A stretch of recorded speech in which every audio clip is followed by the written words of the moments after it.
फिरोजा बीबी, मेरी बात को समझने की कोशिश कर।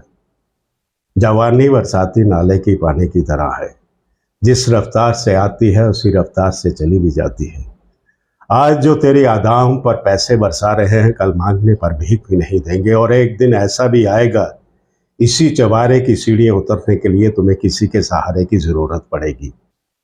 दर्शकों, सफलता किसी दुर्घटना का नाम नहीं, ये कड़ी मेहनत, डेडिकेशन, कंसिस्टेंसी, असफलता पर फिर से खड़े होने की हिम्मत और सबसे बड़ी बात, जिस काम को आप कर रहे हैं उसे पूरी शिद्दत और मेहनत से करें तो जरूर मिलती है। नमस्कार, आप देख रहे हैं द राइट न्यूज और मैं हूं हिमाग्नि मोजा। दर्शकों, आज मैं इन चीजों की बात क्यों कर रही हूं? आज मैं इन चीजों की बात इसलिए कर रही हूं क्योंकि इन सारों का मिश्रण एक ऐसी शख्सियत में है जो आज हमारे स्टूडियो में आए हैं। जी हाँ, एक एक्टर, एक बेहतरीन थिएटर आर्टिस्ट और डीडी और रेडियो अप्रूव्ड एक्टर मिस्टर जनक खजूरिया जी, जिन्होंने कई रेडियो प्लेस किए हैं, कई सीरियल्स किए हैं, वेब सीरीज की हैं, फिल्म्स की हैं। आइए इन्हीं की जुबानी, इनकी जर्नी के बारे में जानते हैं। नमस्कार, सबसे पहले तो स्वागत है आपका द राइट न्यूज में। मैं राइट न्यूज़ का धन्यवादी हूँ कि उन्होंने मुझे इस काबिल समझा कि आज मैं आपके सामने उपस्थित हूँ। जी, जनक जी, आपकी जो शुरुआत थिएटर में हुई 1969 से आपने शुरू किया, अगर मैं सही हूं तो, उसके बाद अभी तक कितनी आसान रहा ये सफर, कितना मुश्किलों भरा रहा, कैसे शुरू हुआ? हमें और हमारे दर्शकों को कुछ बताइए। हिमाग्नि जी, दरअसल मेरी स्कूलिंग जो है वो स्टार्ट हुई है पंजाब से जी। क्योंकि मेरे फादर साहब आर्मी में थे तो मैं उन्हीं के साथ था। तो जैसे कि आप जानते हैं कि पंजाब में पंजाबी जो है वो ज़्यादा चलती है। तो वहाँ से फादर साहब की ट्रांसफ़र हुई भोपाल में। जी। तो भोपाल मध्य प्रदेश में तो हिंदी मीडियम था और वहाँ से हम वापस जब जम्मू में आए तो तब मैं शायद 7th या 8th में पढ़ता था। मुझे डोगरी बोलना बिल्कुल नहीं आती थी। अच्छा। क्योंकि पंजाबी में स्कूलिंग स्टार्ट हुई थी, उसके बाद हिंदी मीडियम इलाके में चला गया, तो डोगरी मुझे बिल्कुल नहीं आती थी। हमारे गांव में रामलीला बड़ी प्रचलित थी जी। और हम देखने जाते थे। तो जब हम वहाँ किरदार देखते थे तो मन में कभी कभी ऐसा आता था कि हम नहीं कर सकते ऐसा। हमने एक बार कोशिश भी की, लेकिन अब जैसे कि आप जानते हैं कि रामलीला में काम करने के लिए गाना बहुत जरूरी है। डायलॉग तो मैं ठीक बोल रहा था लेकिन गाना मुझे नहीं आ रहा था, इसलिए मुझे उन्होंने रिजेक्ट कर दिया। जी। तो मैट्रिक पास करने के बाद जब मैं यहाँ जम्मू में कॉलेज में आया तो कॉलेज में हमारे प्रोफेसर थे कुलदीप सिंह जिंद्राइया जी। तो जैसा कि आप जानते हैं कि कॉलेज में एक एनुअल फंक्शन होता है, तो उन्हीं का लिखा हुआ एक डोगरी का शॉर्ट प्ले था जी। तो उन्होंने मुझे कहा कि आप इसमें किरदार करोगे। मैंने कहा स्क्रिप्ट? कहते डोगरी में। मैंने कहा मुझे डोगरी बोलना तो आती ही नहीं है जी। कहते नहीं, जो आपका करैक्टर है उसमें मिक्स भाषा है, मतलब कि एक रिटायर्ड फौजी का करैक्टर है जिसने अंग्रेजों के साथ नौकरी की हुई है और वो टूटी फूटी इंग्लिश भी बोलता है, टूटी फूटी उर्दू भी बोलता है, बीच में डोगरी भी बोलता है। तो इस किस्म का करैक्टर था। तो मेरी शुरुआत वहाँ से और आप इस प्ले से कनेक्ट भी हो गए होंगे क्योंकि आपके जो पिताजी हैं वो खुद एक आर्मी में थे। और ये एक शॉर्ट प्ले था, ह्यूमर था और मतलब मेरा पहला प्ले था जी, जो आज तक मुझे पूरा याद है। उसके बाद मैंने मतलब कि रेगुलर आज तक थिएटर करता आ रहा हूँ। 1969 से मैं रेगुलर थिएटर करता आ रहा हूँ और वो वाला नाटक मुझे कभी नहीं भूलता है। वहाँ से मेरी शुरुआत जो में हुई थी, शुरू हुई। नाटकों की सफर। जी, बात करें सीरियल्स की जी। या बात करें रेडियो के प्लेस की, इनकी शुरुआत कैसे और कब हुई? जैसा कि मैंने कहा है कि मैं रेगुलर थिएटर करता था, जी। क्योंकि मैं कॉलेज में तो यहाँ पढ़ता था, लेकिन गांव से ही आना जाना होता था, तो गांव में ही मैंने थिएटर करना शुरू किया, क्योंकि वहाँ पर रामलीला होती थी, मगर मैं सोशल ड्रामा जो थे वो मैं किया करता था जी। वहाँ पर। तो उसके बाद यहाँ मेरी मुलाकात हुई डुग्गर मंच के डायरेक्टर थे मोहन सिंह जी, उनके साथ मुलाकात हुई, तो उनके साथ मेरा सफ़र शुरू हुआ। तो उन्हीं दिनों फिर रेडियो के ऑडिशन वगैरह मैंने पास किया 1980 में। जी। तो बस वहाँ से रेडियो का सफ़र जो है शुरू हो गया और आज तक चल चलता रहा आ रहा है। जी। और ऐसे ही उन्हीं दिनों 1986-87 की बात है कि जलंधर दूरदर्शन में डोगरी का एक 15 मिनट का एक चंक चलता था, डोगरी का। अच्छा। डुग्गर दर्पण नाम से चलता था। तो वहाँ पर अक्सर जो प्रोग्राम हुआ करते थे वो हुआ करते थे, जहाँ तो डिस्कशन होती थी, किसी बुक पर डिस्कशन हो रही है, या नाटकों पर डिस्कशन होती थी, या कविता पाठ, गाना बजाना या डांस वगैरह का प्रोग्राम ही होता था।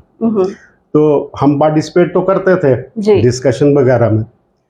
तो वहाँ के डायरेक्टर जो थे उनके साथ मैंने जाके मुलाकात की। मैंने कहा जी मैं तो ना तो मुझे कविता लिखना आती है, मैं नाटकों का आदमी हूँ, ड्रामा करता हूँ, तो आप नाटक क्यों नहीं करते हो? जी। कहते 15 मिनट का चंक है, 15 मिनट के चंक में क्या नाटक करेंगे? मैंने कहा 15 मिनट बहुत होते हैं, हम शॉर्ट प्ले कर सकते हैं। तो वो कन्विंस हुए और उन्होंने कहा कि ठीक है, अगर आप कर सकते हैं तो करो। जी। वही प्ले जो मैंने सबसे पहले किया था। अच्छा। वो वाला प्ले हमने जलंधर दूरदर्शन स्टूडियो में जाके शूट किया जी। और वो इतना पॉपुलर हुआ, पंजाब में ही नहीं पाकिस्तान में भी काफी पॉपुलर रहा है। और पाकिस्तान से लेटर्स वगैरह वहाँ स्टूडियो में आई कि इस प्ले को हमें दिखाओ। वो इसलिए कि जैसे कि आप जानते हैं, क्रॉस द बॉर्डर जितना भी एरिया शकरगढ़ से लेके मुजफ्फराबाद तक, ये सब लोग डोगरी बोलने वाले लोग हैं और डोगरी को अच्छी तरह से समझते हैं, जानते हैं। तो वो नाटक वहाँ किया और उसके बाद जब श्रीनगर का मसला हुआ और श्रीनगर दूरदर्शन बंद होने के बाद जब यहाँ से जम्मू से ब्रॉडकास्ट होता था उनका प्रोग्राम, तो उसके बाद जहाँ जम्मू दूरदर्शन खुला तो जेलखानी साहब जहाँ डायरेक्टर थे, तो उन्होंने ऑडिशंस वगैरह किए जहाँ पर। तो बस 1994 में मैं जम्मू दूरदर्शन से ऑडिशन पास करके यहाँ से सीरियल्स वगैरह में शुरू किया था। जी वाह, क्या बात है।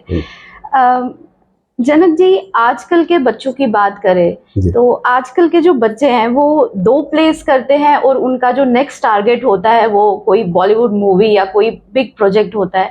ये कहाँ तक सही है? क्या ऐसा ही होना चाहिए? क्या उनको वैसे ही जैसे मेहनत, डेडिकेशन, जो मैंने अभी पहले कहा, कंसिस्टेंसी, ये सब के दरमियान गुजरने के बाद ये सब नहीं करना चाहिए?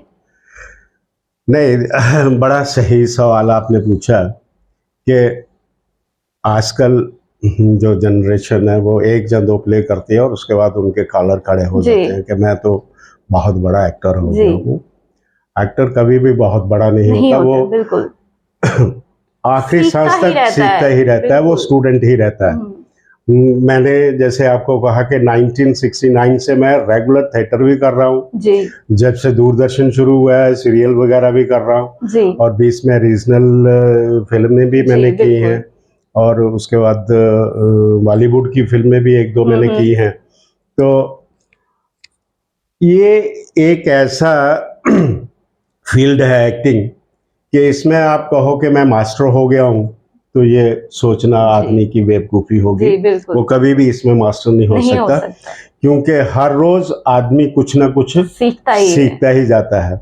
और जो बात आपने कही कि जो बच्चे ऐसा सोचते हैं, नो डाउट टारगेट आपका होना चाहिए कि मैंने कहाँ पहुँचना है, कहाँ जाना है, आपकी मंजिल कहाँ है, वो टारगेट फिक्स करना अच्छी बहुत बात है, जरूरी है। मगर उस टारगेट तक पहुंचने के लिए आपको क्या क्या मेहनत करनी चाहिए, कौन से स्टेप उठाने चाहिए, कहाँ कहाँ से क्या सीखना चाहिए, उसके बाद जाकर आप सक्सेसफुल हो सकते हो। अदरवाइज आप चले जाओगे, जैसे बॉम्बे में अगर बॉलीवुड में बहुत लोग हर रोज ट्रेन जाते से हैं, हजारों बिल्कुल। के तादाद में लोग उतरते हैं, लेकिन सक्सेस बहुत कम लोगों को मिलती है।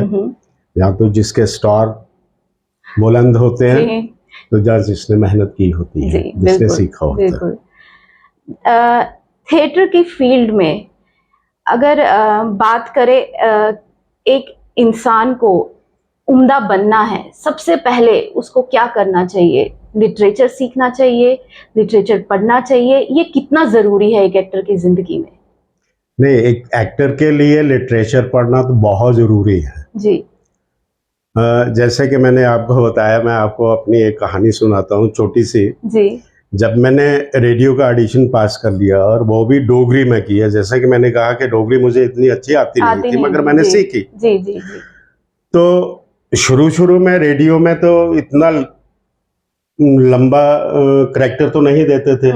उन्होंने 2-3 प्ले में जब मैंने रोल किया, तो उन्होंने देखा कि आवाज़ अच्छी है, ठीक डायलॉग डिलीवर कर रहा है। तो उसके बाद क्या हुआ, 3 या 4 प्ले करने के बाद उन्होंने मुझे एक मेन करेक्टर दे दिया। जी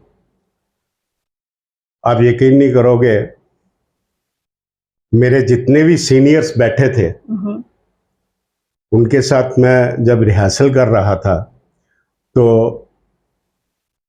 मैं मतलब के अंदर से वो रो उठा था। मेरे से डोगरी अच्छे से नहीं पढ़ी जा रही थी। जी तो जब रिहर्सल खत्म हुई, तो जो प्रोड्यूसर थे विष्णु भारद्वाज जी थे, मैंने उनके आगे स्क्रिप्ट रखी। मैंने कहा, सर मैं नहीं ये करेक्टर कर पाऊंगा। कहते नहीं, आप कर लोगे कर लोगे। मैंने कहा नहीं, मेरे से डोगरी अच्छे से पढ़ी नहीं जा रही है।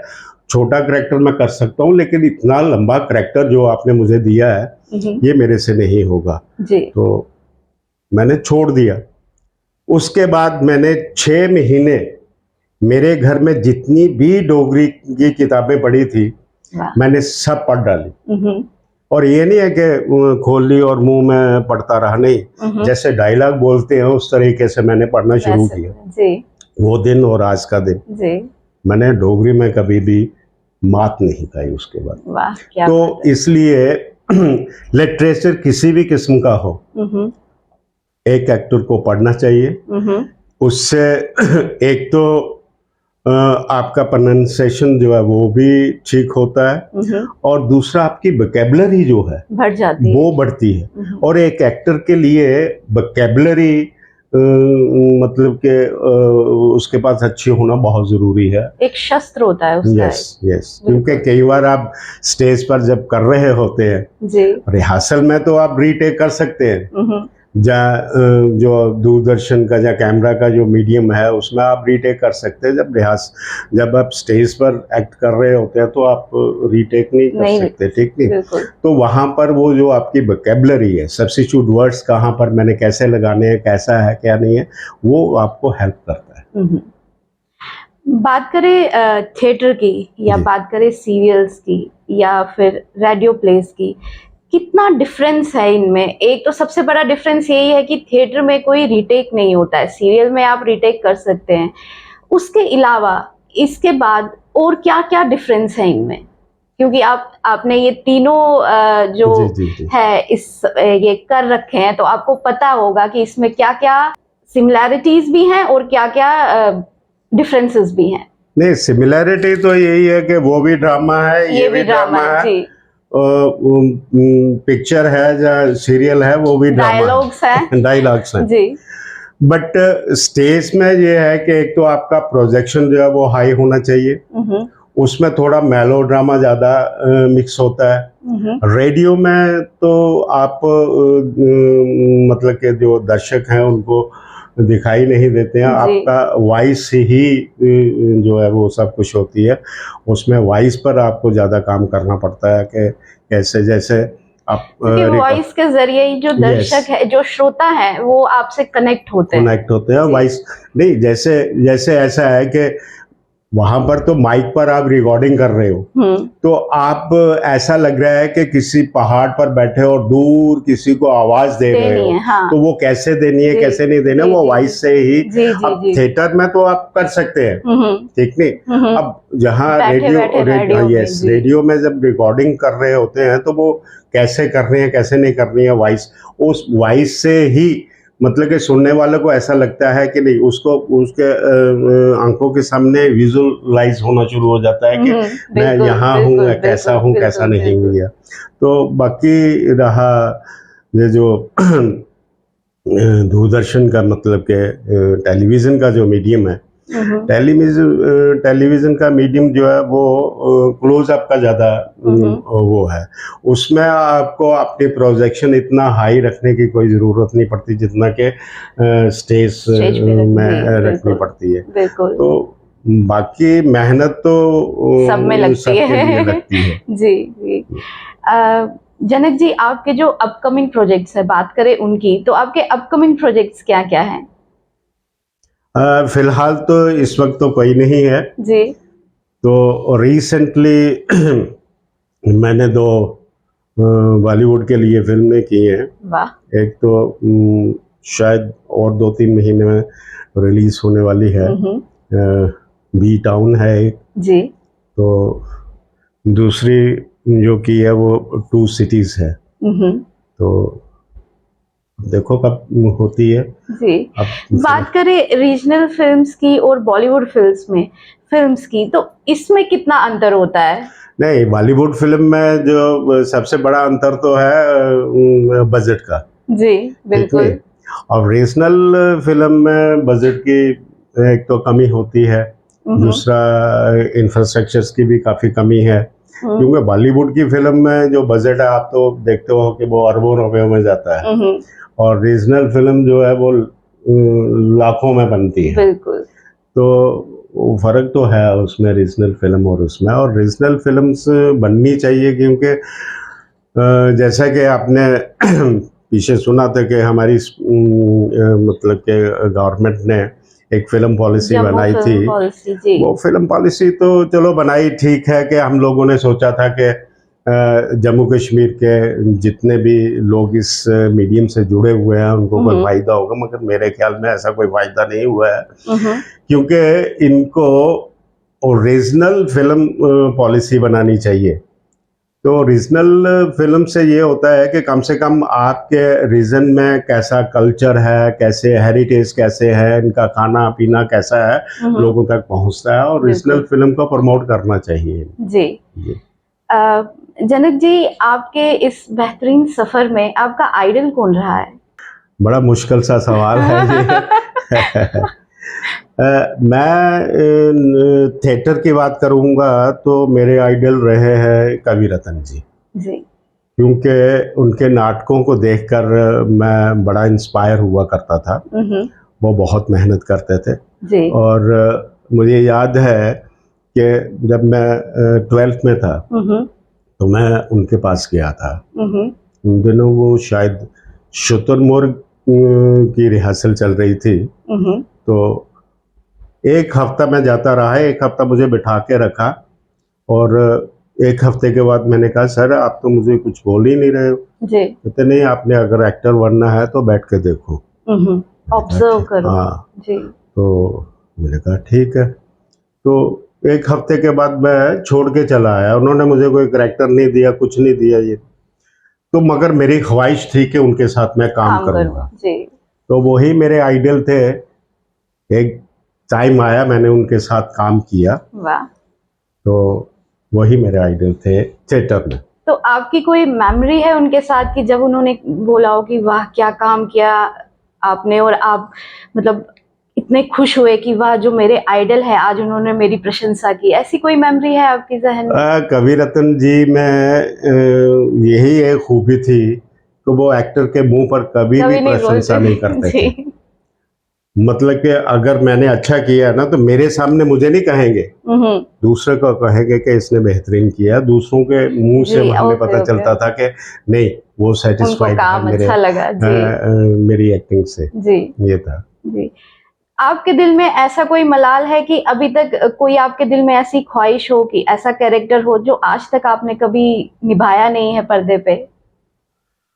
मैंने ऑलमोस्ट मेरे ख्याल हर किस्म का करेक्टर जो है निभाया है। मैंने नेगेटिव करेक्टर भी जी, निभाए हैं, मैंने जी। कॉमेडी भी की है, मैंने मतलब कि सॉफ्ट करेक्टर रोल भी किए हैं। तो ऐसा कोई मलाल नहीं है नहीं मेरे है। दिल में कि कोई ऐसा कि मैंने कोई वो कर लिया कि मैंने ये ऐसा करेक्टर करना चाहिए था, मुझे ऐसा नहीं मिला करने के लिए। ऑलमोस्ट मैंने हर किस्म सब का करेक्टर कैरेक्टर्स किया किए है। हैं। वाह! जनक जी, अब हम और हमारे जो देखने वाले दर्शक हैं वो चाहते हैं कि आपके मुंह से आपके कोई डायलॉग सुने जाए। अ, अभी 2 साल पहले मुश्ताक काक के साथ मैंने एक प्ले किया था और जी। प्ले का नाम था इश्क मलंगी। तो वो जम्मू में नहीं हुआ है, ये ऑल ओवर इंडिया में हमने टूर किया था। कोलकाता में भी किया, अमृतसर में किया, दिल्ली में किया, एनएसडी में भी किया, उसके बाद बेंगलोर में भी किया हमने, शिमोगा, मतलब ऑल ओवर इंडिया जी, में वो जी, जी, उसके जी। हमने वो किए हैं। उसी का मैं एक डायलॉग आप बिल्कुल। सुनाता हूँ। वो ऐसा है कि ये कहानी दरअसल खालिद हुसैन जी की 2 कहानियों को मिला के नाटक लिखा गया था और इस नाटक को मतलब कि लिखा था प्रीतम कटोच जी ने और डायरेक्ट किया था मुश्ताक काक जी ने। जी। तो ये कहानी है हमारा राजेंद्र बाजार जिसे आज कहते हैं, पहले उर्दू बाजार कहा करते थे। वहाँ पर जो गाना बजाना वाली हुआ करती थी, कोठे वाली जिनको बोलते हैं, उन्हीं पर थी ये सारी। जी। तो उसमें एक था कि एक कोठे वाली थी, उसके साथ एक लड़का, मतलब उसको इश्क हो जाता है।